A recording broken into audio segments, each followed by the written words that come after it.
Okay, and we are now live. So now I'm just going to give it over to Jessica and Martha from the Legal Aid Society. Awesome, thank you.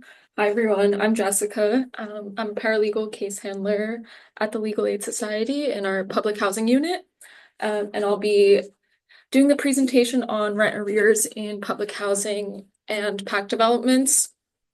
My colleague Martha is also here.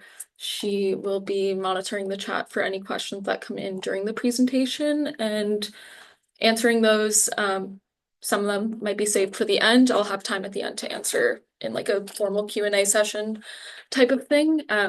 But she'll also be monitoring the chat. And yeah, I'll get started by sharing my screen.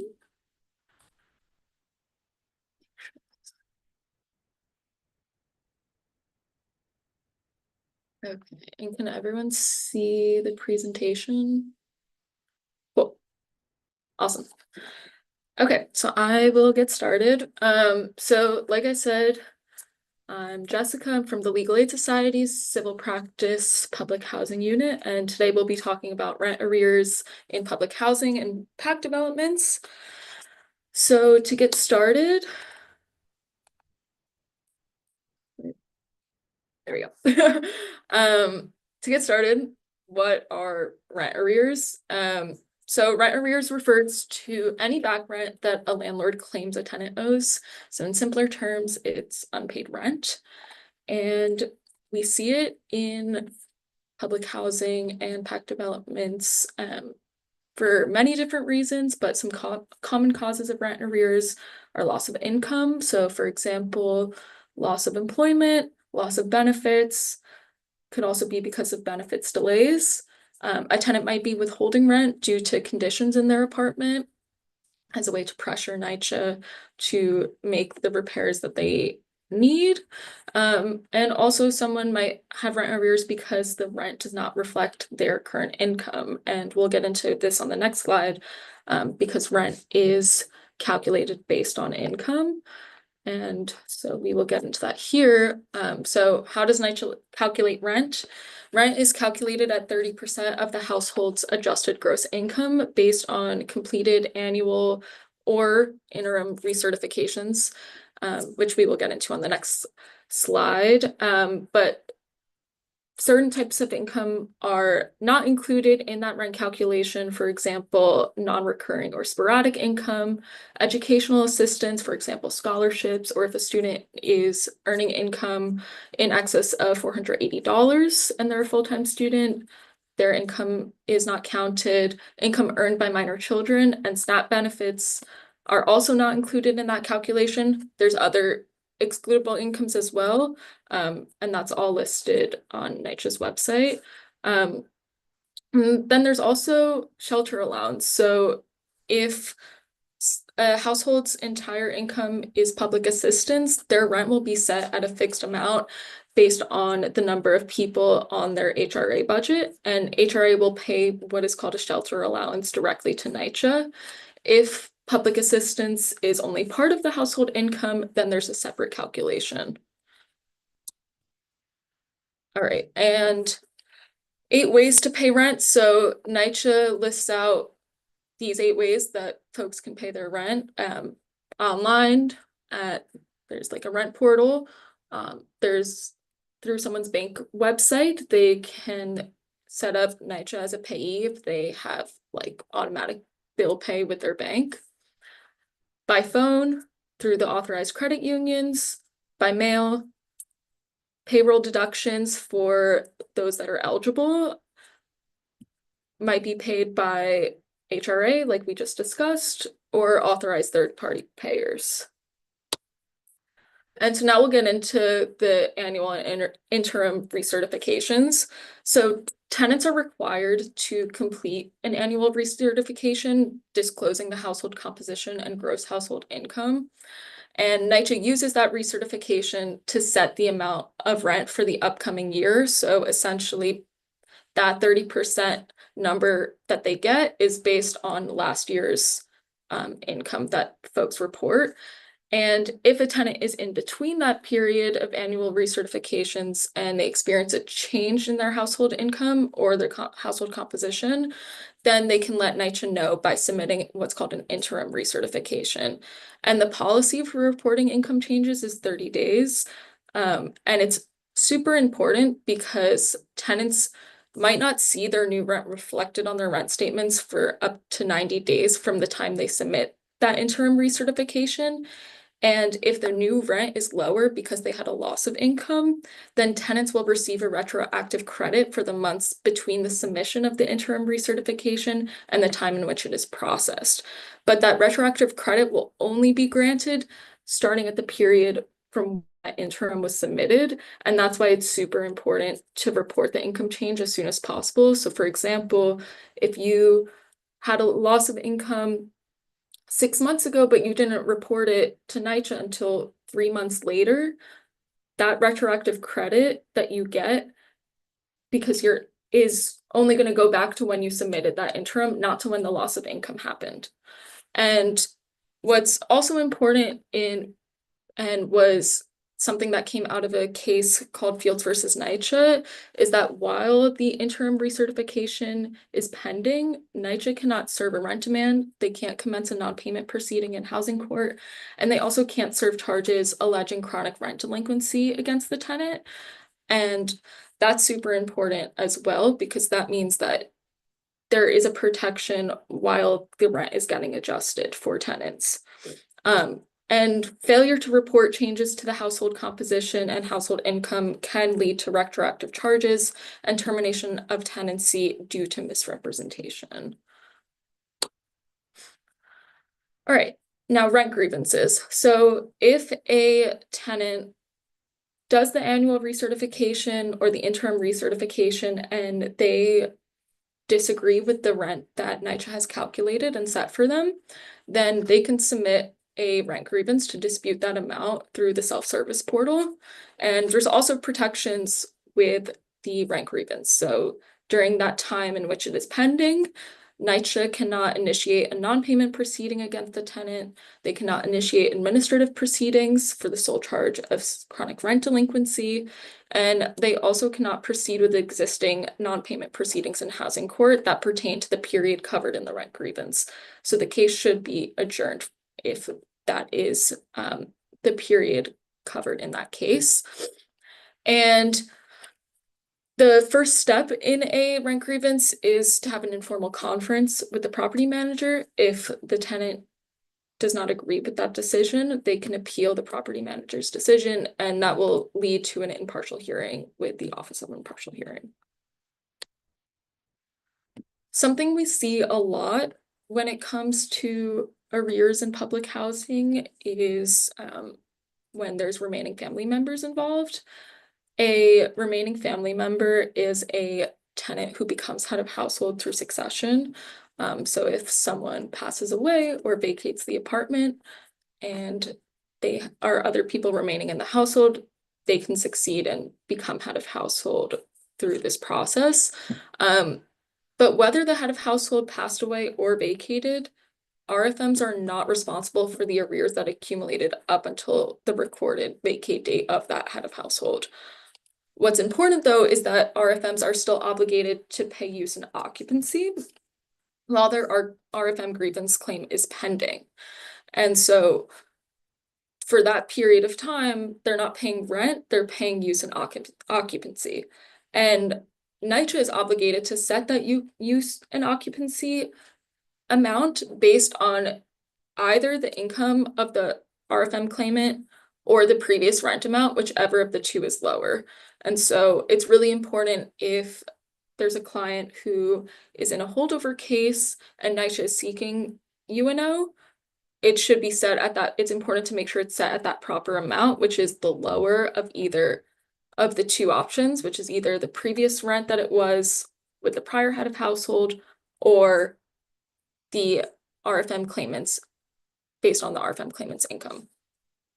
And in some instances, we're seeing that NYCHA will not approve an RFM claim if there's outstanding UNO. And so if the tenant needs to apply for a one-shot deal, which is a rent arrears grant that we'll get into later, to pay UNO, then they should seek a letter of good faith stating that a lease will be granted by NYCHA if UNO is paid, because oftentimes to get approved for a one-shot deal, there needs to be a year lease. And if NYCHA cannot give a lease until UNO is paid, then that letter of good faith helps with that. All right. And consequences of rent arrears in public housing. So there's kind of two ways that NYCHA goes about it. They can either take a tenant to non-payment to housing court in a non-payment case, or they might bring a termination of tenancy case for chronic rent delinquency. From what we're seeing, most non-payment cases that are brought are for folks who have the highest amount of arrears for the longest amount of time.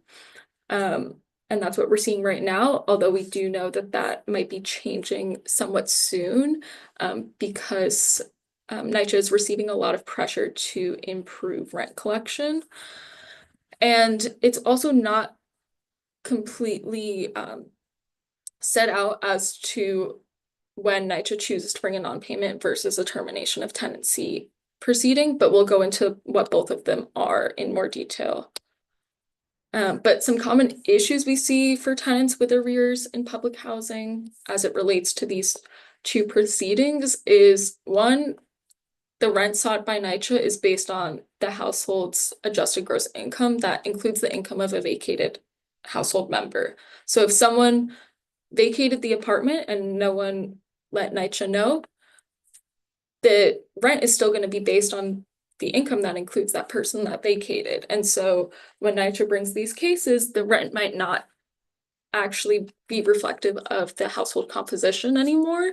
And if that's the case, then the tenants should submit an interim recertification immediately, and they must be able to prove the new residency for the vacated person in order to do that. So showing that they have a new address. And something else that we see tenants face is while a non-payment proceeding or termination of tenancy proceeding is pending, is limitations with transfers. So NYCHA often requires tenants to be in good standing for a transfer request to be approved. And so tenants aren't technically barred from requesting a transfer, but non-emergency transfer requests will likely be delayed throughout the duration of the case. Emergency transfers can still happen though, so it's non-emergency transfers that will most likely be delayed. And there's also limitations with adding a household member. So NYCHA might deny or delay a tenant's request to officially add someone to the lease while tenancy is in dispute. Basically, if they're in a case in which their tenancy might be terminated, NYCHA is not going to make a decision about adding a household member until the decision about their tenancy has been made. All right, and so now we'll get into non-payment cases in landlord and tenant court or housing court. So this is initiated by NYCHA following attempts to collect rent and providing a 30-day rent demand, which was previously a 14-day rent demand. And it's them seeking to collect the rent that is owed. So to commence the proceeding, they have to properly serve tenants with a notice of petition and a petition. And tenants, known as respondents in housing court, must answer the petition in person at housing court within 10 days of receiving it. And so it's very important that tenants do this because if they do not file an answer within 10 days, a judge can grant a default judgment of possession, which immediately puts them at risk of having a warrant of eviction executed. And so it's really important to file that answer. And after that answer is filed, then the first court date is given. And on that first court date, tenants are offered screening for right to counsel. And that's the only time that they're offered that screening for right to counsel to possibly get assigned an attorney. And what we're seeing also is that there's still capacity issues with housing court and the amount of people that need representation versus the amount of attorneys that are available from the legal service providers. And so it's not guaranteed that someone will be assigned an attorney in housing court, but your only opportunity to go through the screening process is at that first court date. And something else to note about non-payment cases in housing court, which is different from chronic rent delinquency cases, is that NYCHA cannot seek added rent, such as like appliance fees, legal fees. They cannot ask for that in a non-payment case in landlord and tenant court. And so, as I mentioned before, it used to be that NYCHA had to serve a 14-day rent demand notice. And effective January 13th, 2025, so just a few months ago, public housing authorities now have to issue a 30-day notice. And so that applies for public housing, Section 8 project-based rental assistance, supportive housing for the elderly and disabled. But exempt programs that are most relevant to us today is the PACT program. So they're still under the 14-day rule. So some common issues we see in non-payment cases is that payment has already been made, for one. So if the full amount of rent is paid, NYCHA has to take the rent and the case is over. Or part of the rent is paid and the amount requested is to be adjusted. Tenants should have proof of payment, so that can be receipts, canceled checks. However they paid their rent, it's really important to have that proof of payment with them, and they should be able to access that through the self-service portal. Something else we see is a tenant might have a pending arrears grant application, and if that's the case, then the case should be adjourned until the grant application decision has been made. Another issue we see is that the calculation of rent is incorrect. So the tenant might dispute the monthly rent amount sought by NYCHA. And if that's the case, the tenant should submit an interim recertification like we talked about. They can also submit a rent grievance like we spoke about. And the case will be adjourned until that is processed. And the calculation of rent can be set out and the proper amount can be sought after. And the last thing we see a lot is that tenants are withholding rent due to conditions in their apartment that have gone unaddressed by NYCHA, despite efforts to make NYCHA aware of these issues. We see that a lot. It's a way to try and pressure NYCHA to, give access to heat and hot water. And in housing court, tenants withholding rent, if they're looking for a rent abatement, meaning for some of the rent that they've been withholding to be abated and to not have to owe the full portion, then they need to make sure that they have the full amount set aside. That is super, super important because eventually, if they don't get a rent abatement or if they get a partial rent abatement, some of it will have to be paid. And also, what's great about housing court is that repair dates can be set in a stipulation or a judge's order can also set repair dates. All right, then we get into termination of tenancy for chronic rent delinquency. So this is an administrative hearing or an administrative case, and NYCHA defines chronic rent delinquency as the resident's repeated failure or refusal to pay rent and or recurring charges within the month due, at least 4 times during any 12-month period. Rent need not be in arrears at this time of the action is instituted if the record clearly shows repeated failure or refusal to pay. So what's different about this versus a non-payment case is that this is not a case in which NYCHA is seeking to collect rent and the case is over. This is a termination of tenancy case for the behavior of chronic rent delinquency. And so even if the amount is paid in full, usually that is, if the amount is paid, NYCHA is willing to settle the case, but that's not a guarantee because this is based on behavior.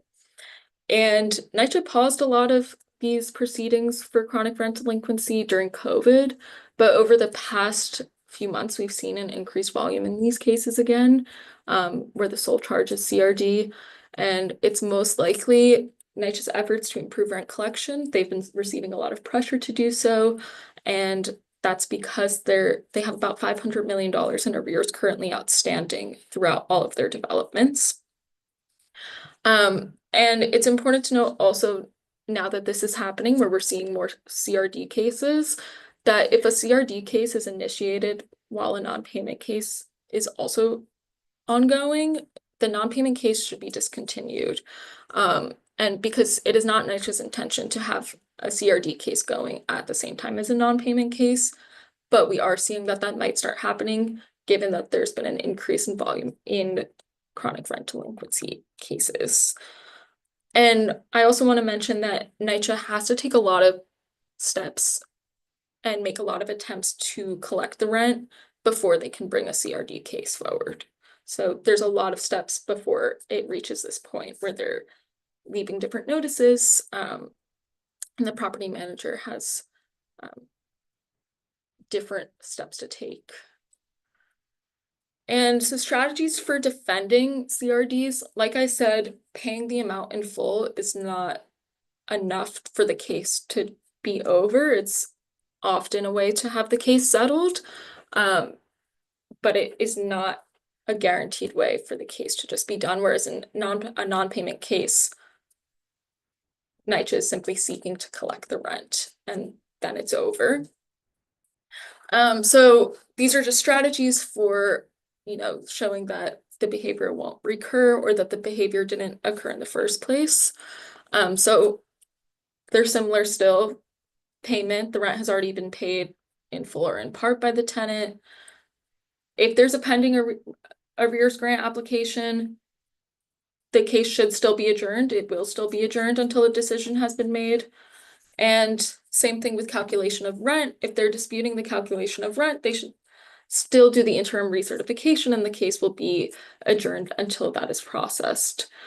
What's most notable is that the warrant of habitability does not really apply in a CRD case in the same way it does in a non-payment case. Because withholding rent due to conditions in the apartment is that behavior of chronic rent delinquency. And so while you might be able to push for repairs to be made in a CRD case, it does not serve that same protection or opportunity, not protection, to get a rent abatement because the Office of Impartial Hearing doesn't have authority to do that. Yes, okay. And all right, so what are outcomes we see for CRDs? Most often, the case is able to be settled with probation. We obviously always try to push for cases to be settled without probation, and advocates should definitely be pushing for this. But if the case is settled with probation, or if a hearing officer makes a decision for the tenant to be put on probation, then what that means is that the tenant cannot violate the terms of the probation, which can be specific or include all of the rules and regulations of NYCHA, and it's time limited. And if they do violate those terms, then NYCHA can bring a new termination of tenancy proceeding forward for violating the terms of that probation. And what's important to note is that that new termination of tenancy proceeding is usually much faster and much easier for NYCHA to move forward with the termination as opposed to when it's the initial CRD case. That probation termination case is much easier for NYCHA to make a case for because the terms have been violated. And the other option, if there's no probation and the case is not being settled without probation, if it can't be settled, then a hearing will occur and the hearing officer might choose to terminate the tenancy if they feel NYCHA has proven the case about the chronic rent delinquency behavior. But what's important to note about a termination of tenancy case is that it's not an eviction case, which is very different from a non-payment case. When a judge makes a decision in a non-payment case, that's an eviction case and it's a judgment of possession and a warrant of eviction can be executed. Versus in a termination of tenancy case, what happened, the tenancy is terminated and then NYCHA has to file a holdover eviction case in housing court to actually get the warrant of eviction against the tenant. And so in a way, CRDs offer this extra layer of protection because there's two steps to reach there, as opposed to just being in a non-payment case where there's just that case and that's it. the thing with the non-payment is that it's, for the collection of rent. And so that case is done when the collection of rent is done. And that's different from a CRD case that's based on behavior. All right, and then we'll get into pact and arrears. So my colleague Martha, who is also here, she gave a great presentation on pact that I believe everyone should have access to, and to her PowerPoint. So I'm just going to give a brief overview of pact. And if you want to know more details, I highly suggest you go to her presentation. But PACT is a program that was created to improve the conditions in NYCHA developments. NYCHA claims that $78 billion are needed to make all the necessary repairs across the city. And the PACT program, which is New York's kind of sub-program of the federal RAD program that you might have also heard about, it converts NYCHA public housing developments to project-based Section 8.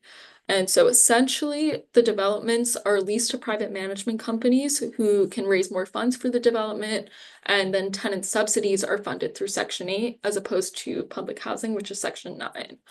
And the most important thing to know as it relates to arrears is that these developments are no longer considered Section 9 public housing, but instead they're overseen by NYCHA leased housing or Section 8 and private property management. And so I'll go over just a few key changes that are most relevant to rent arrears. And so number one, who do I pay rent to? So tenants pay rent to the new property manager, not NYCHA. They contact NYCHA for income changes though, and they do their annual recertifications with NYCHA and the new property management. And we'll get into recertifications a bit in 2 slides, but those feel like the biggest changes under PACT as it relates to rent.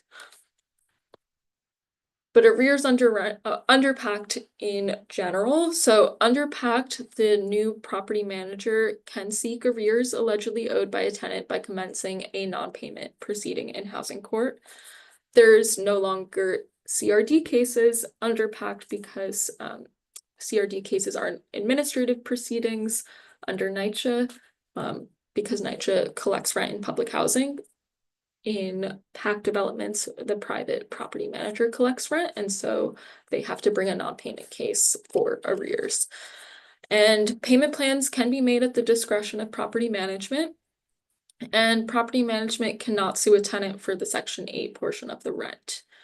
So tenants are only responsible for their portion that is set by Section 8 NYCHA. And important to note also is that any arrears accumulated under NYCHA will be transferred over to the new property manager under PACT. However, we are seeing that new property managements are sometimes waiving arrears that have been transferred over at their discretion. Some of them are giving tenants a waiver that says if they stay up to date with rent for 6 months, then the arrears they accumulated under NYCHA will be waived. That's just an example. It's also not a guarantee that every property manager is going to give that to every tenant who has arrears. Okay, and so annual and interim recertifications under PACT or project-based section, which is through project-based Section 8. It's very similar. So PACT residents, just like when it was a NYCHA building, they're still required to complete their annual recertifications and interim recertifications if there's a change in income. And what's important to note is that the landlord is not setting the rent. So Section 8 NYCHA is setting the rent, and that's what those recertifications are for. And they're completed with property management and NYCHA leased housing. And it's important to also differentiate NYCHA leased housing is different from NYCHA public housing. And so tenants should be making sure that they're doing their recertifications with leased housing, and property management is usually available to help tenants with that, especially early on in the transition. And tenants remain entitled to file a grievance with NYCHA leased housing instead of NYCHA public housing to dispute the calculation of rent. So their protections remain pretty much the same. All right, and now we'll get into resolving rent arrears. So there's different rental arrears assistance programs, and then there's also payment plans, and we'll go into both of those. I will start. Oops, there we go. Okay, so Home American Rescue Plan Program, or Home ARP, you might hear it called. It's a NYCHA created and administered program, and essentially what it is that the HUD awarded $150 million in federal funds to NYCHA to assist with tenants' arrears. And eligible households can receive up to 6 months of unpaid rent owed since March 2020, so COVID times. And the funds are credited directly to the household's account, and decisions about if they're approved or denied this program are provided through the mail. But there's no administrative appeals process available. So for other programs, you might be able to appeal a decision that you were denied. In this case, you are not able to appeal it. And for a period of 1 year, NYCHA has agreed that they will not bring a non-payment action against a tenant for remaining unpaid rent owed prior to the date that assistance was received. So this means that after the date assistance was received, if arrears accumulate, NYCHA can, and it's within that 1 year period, NYCHA can still bring a non-payment action for that rent amount, but they cannot bring a non-payment case for a period of 1 year for arrears that accumulated prior to the date that assistance was received. And repayment is not required for this program, and the applications are closed, but NYCHA for this program, but NYCHA is still finalizing distribution of the funds to households, and so hopefully we'll know more about that in the coming weeks. But there is a program that, sorry, there is a program that people should be finding out about this week, which is the COVID-19 Rental Assistance Program, or CRA. And it's also NYCHA administered, and this program is using $35 million that were allocated by the New York State legislator for NYCHA households to pay a portion of rental arrears. And so eligible households can receive up to 12 months of unpaid rent owed from March 2020 through March 2023. Important to note that if tenants applied for this and the Home ARP program in conjunction, they can receive up to 18 months of unpaid rent owed. So that's the 12 months plus the 6 months. They can get both. And approval letters were mailed out by NYCHA last Friday, which was April 11th. And so tenants should be receiving those letters this week. And I don't know if any of your clients have been receiving those, but they can expect that. And with this program, that's different from Home ARP is that tenants do have the opportunity to file an administrative appeal if they are denied. And so at this point, NYCHA has applied over $34 million of the funds to approved applicants, but the remaining funds will be distributed once the appeals process is complete. And so I believe they're going through that now or in the coming weeks. And just like the Home ARP, repayment is not required. And unlike the Home ARP program, there are no protections against eviction. So where with Home ARP, a non-payment proceeding can't be brought within the year based on certain criteria. That's not the case here. And yeah, also forgot to mention regarding the funds that have been applied. So tenants should see that it was applied to accounts in March, and it should be appearing on their rent ledgers for April. And like I said, they should be getting those notices in the mail this week. Yeah. All right. And then the most common rent arrears grant that we see that I'm sure a lot of you are all familiar with is the one-shot deal, or the OSD. And essentially it's administered by HRA, and it's a grant or loan from HRA that pays rent arrears to avoid evictions in emergency situations. Usually that's a eviction case like a non-payment proceeding or a chronic rent delinquency proceeding. And what's important for this program is that applicants need to be able to show future ability to pay their rent. So that's how they get approved, is to show that it won't recur. And what's great about subsidized housing, like PACT, Section 8, or public housing, where rent is based on income, is that it is inherently affordable because it's based on your income. And so what's important when before applying for a one-shot deal or helping, someone apply for a one-shot deal is making sure that the rent is calculated correctly based on the tenant's income, and complete an interim recertification if it's needed, and then go through with the application. But ultimately, at the end of the day, because the rent is based on income, it is considered inherently affordable. And so that need to show future ability to pay the rent is usually very much so able to be met by public housing tenants. And HRA will also want an explanation of how the arrears accrued and why it's reasonable, and why it won't occur again. Like I said, they're not looking for people to come back every year to apply for the one-shot deal. And so they want to know, when we give this is helping you stay in your apartment, and then you'll be able to pay your rent going forward. And so advocates often write advocacy letters explaining all of this, explaining the circumstances of the client, criteria that makes the client eligible. They include any relevant documents that might be needed, like proof of clients', efforts to contribute to getting those arrears down. And once approved, all recipients sign a repayment agreement, but those receiving Social Security are exempt from repayment. Everyone else will likely be signing a repayment agreement with a repayment plan. All right, and there's also charities that have funds for folks who have arrears, and the Housing Court Answers, who's hosting this meeting, is great. They have a hotline where that basically keeps note of all of the charities that have available funds for folks with rent arrears.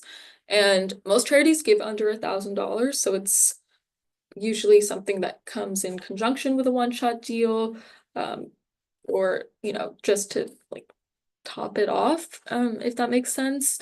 And yeah, the Housing Court Answers hotline is great because they are able to keep tabs on where those where someone might be able to apply what charities. All right, and then payment plans. So there's two types of payment plans. Court-ordered payment plans come through a non-payment proceeding in which, it's decided that payment will be made either, every once a month, this amount will be added to the rent to get the arrears paid, or it's less so technically a payment plan, but just saying, the rent is going to be paid by this certain date in full, that all of that will be in a stipulation of settlement, and the duration of the period specified will also be in that. And then there's also a voluntary payment plan that usually happens before a non-payment proceeding is started. So this is an effort to not have to get to that point that NYCHA makes with tenants. And so if a tenant can't pay their whole rent ledger at one time, if they have arrears, or they're just in need of assistance, they can negotiate a payment plan with property management, NYCHA, or like I said, PACT. Property management can also do it at their discretion. And that's an alternative. That's a step that happens before housing court. And the payment plan can include recurring charges and retroactive rent, but it can not include future rent. So what that means is that the payment plan can't say you will pay your monthly rent on this date. It's just about recurring and retroactive rent. And the max duration for payment plans, it was reduced from 24 months to 12 months in 2016. So that shouldn't be something that we're seeing too much of because now it's almost 10 years ago. But I still thought it was worth noting. And yeah, voluntary payment plans are also considered affordable if the total monthly amount owed doesn't exceed 40% of the household income, but households can agree to pay more. And that is about all for this presentation. Just now I'll go to any questions and I will stop sharing my screen just so that I can see things. But yeah, any questions or anything in the chat? Um, I don't know if they meant to, they had asked, oh no, they did. Somebody asked about the remittance payments for co-op and management, but that was answered, yeah. Okay.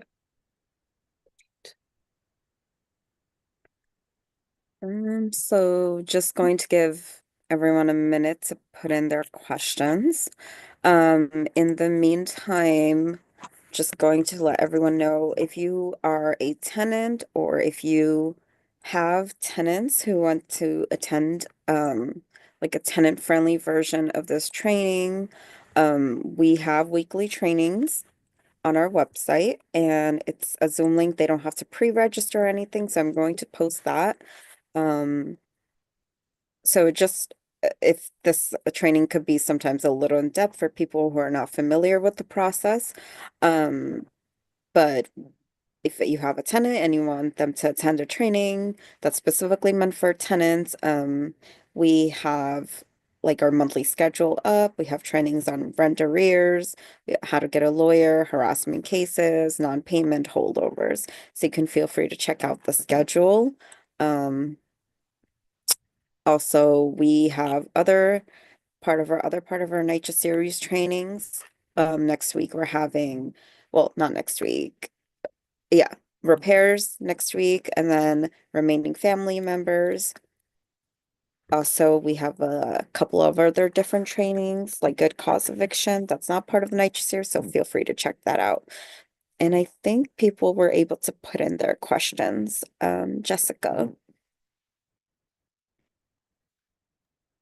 Yeah, so we So have a question in the chat, and the question is, are there any more 14-day demand letters for a tenant? Only a 30-day question mark, even for any tenant in rent stabilized apartments? So no, so the HUD's recent change for saying that a 30-day notice is needed is just for public housing. So it's for public housing authorities under, so it's public housing, Section 8, project-based rental assistance, and supportive housing for elderly and disabled. So it does not apply to rent stabilized apartments.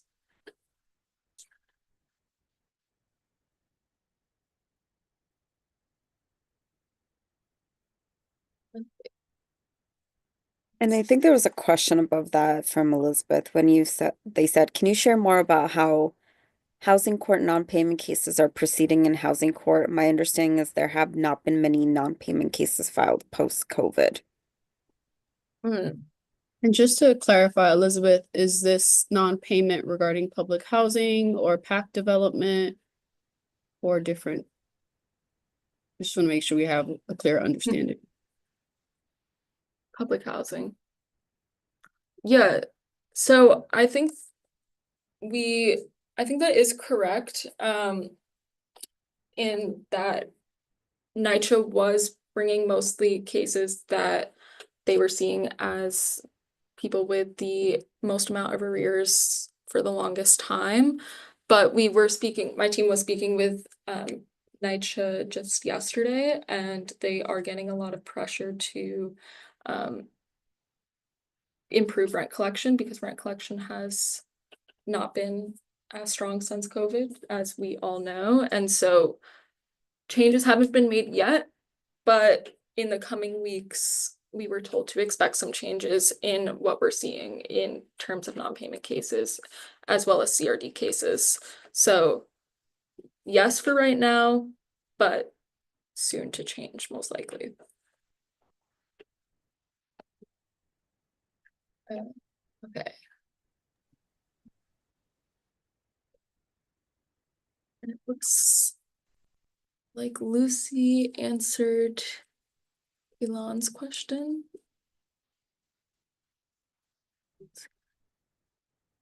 Thank you, Lucy.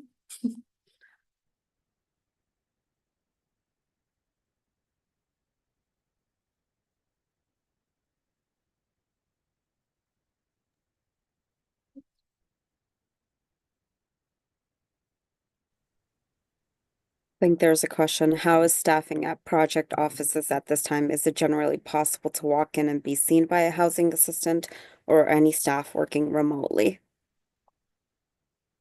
I don't know the answer to that question. I think that's actually a really interesting question because Yeah. it depends on the development. So if Elizabeth, if you're referring to like each in development's management's office, I would say there is a big turnaround that we see with housing assistance, but I mean, my best guess is to just go in and check. Um, but if you're referring to like the CCC, the care center, um, a tenant can walk in without an appointment, although they do recommend you make an appointment. Um, but as far as like the development individually, the management office there, I guess it just varies depending on the development. I hope that helps.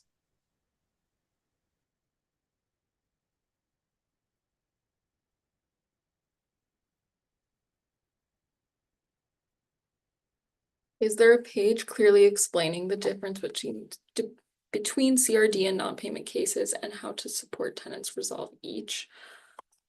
There is, I don't know if there's a page that specifically has that, but I did put together a resource guide with different links that discuss both that I have tried sending in the chat a few times, but I think the file is too large. So hopefully it's posted. But let me see if I can just send a few links. I also just want to piggyback off of the resource information that Jess was just mentioning and say Housing Court Answers has a really good array of resources on their website regarding the different types of cases in Housing Court. So I would definitely check that out if you have a minute. So I just put a guide to non-payment cases in there. And I will also put NYCHA's. This is a link to NYCHA's admissions and continued occupancy. But I don't know what to call it, resource, I guess. And it goes through, this is the lease termination section. And so this has all the information also about that goes into chronic rent delinquency. And so I think these are two helpful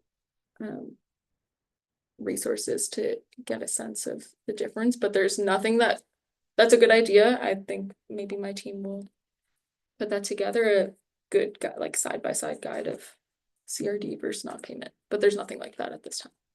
Yeah, I think a combination of the Legal Aid Society's website and the Housing Court Answers website combined together has a really good array of resources for the different types of cases with non-payments and CRDs.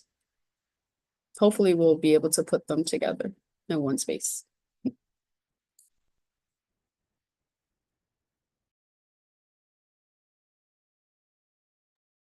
So I think like a scenario we generally see is that people will say they submitted this recertification request, um, and then, NYCHA may say, oh, no, you never did. And it's like a he said, she said. In that situation, without like any evidence, what can the tenant do? So if there's, usually it should be in the self-service portal, tenants should be able to see documents that were submitted, it's true that sometimes they don't get uploaded, especially if they submitted it in person at their management office, and then it's up to the housing assistant to upload it. It might not be uploaded properly. If that's the case, Martha, you can jump in with anything else to add, or even Lucy. But if that's the case, I believe that they should then just submit another one, is what I would say. Submit it again, and hopefully it gets processed at that time. And like I said, cases should be adjourned while recertifications are being processed, for the rent to be accurate. I don't know, Martha, what do you think? Yeah, no, everything that you just said, and then I would add on in some cases, we've encouraged tenants to submit a FOIA request to try and access a copy of their records. Unfortunately, it's out of our control. NYCHA is just historically bad at keeping records. And we can't produce something out of thin air. So sometimes we will instruct tenants to submit FOIA requests of their records, and it may be in there. So that's another option.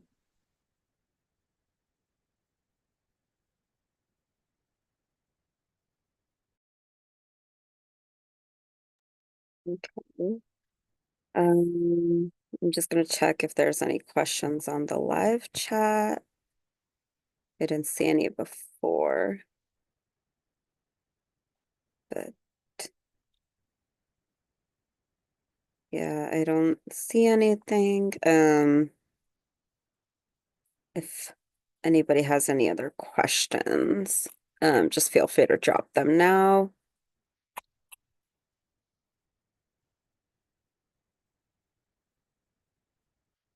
Yeah, and if anybody's just dialing in, all for NYCHA and PACT developments, Martha mentioned on the chat that they can call the PACT helpline for Legal Aid Society, which is 212-298-3450.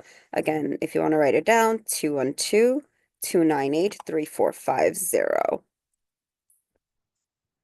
And if there are no other questions, okay, so we can end the training here.